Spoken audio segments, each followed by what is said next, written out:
o río está prácticamente igual do que estaba hai 20 ou hai 30 anos e chegou o momento de incorporalo á cidade, chegou o momento de que os cidadáns incorporen o río á súa vida diaria.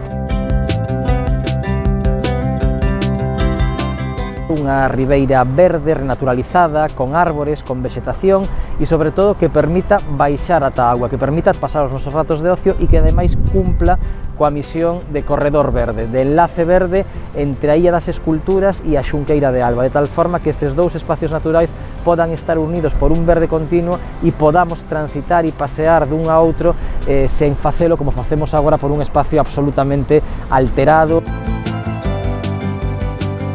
Transformar ese deserto que temos a día de hoxe nun espazo tamén o máis naturalizado posible, plantando árboles, instalando un chan permeable que permita a filtración de auga de choiva e que, en definitiva, permita facer de xeito natural esa transición entre a natureza do río e a zona máis urbanizada.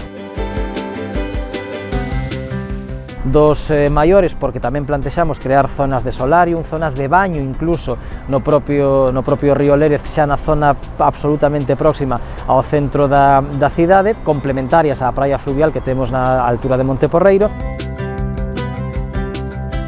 Vai consistir en xogos que teñen a auga como elemento fundamental, con diversos espacios pensados para nenos máis pequenos e para nenos maiores, e tamén que se vai a complementar para aqueles días ou aqueles meses os que xogar coa auga sexa máis complicado polas condicións meteorolóxicas, un parque infantil de gran formato que terá un castelo de madeira de ata 10 metros de altura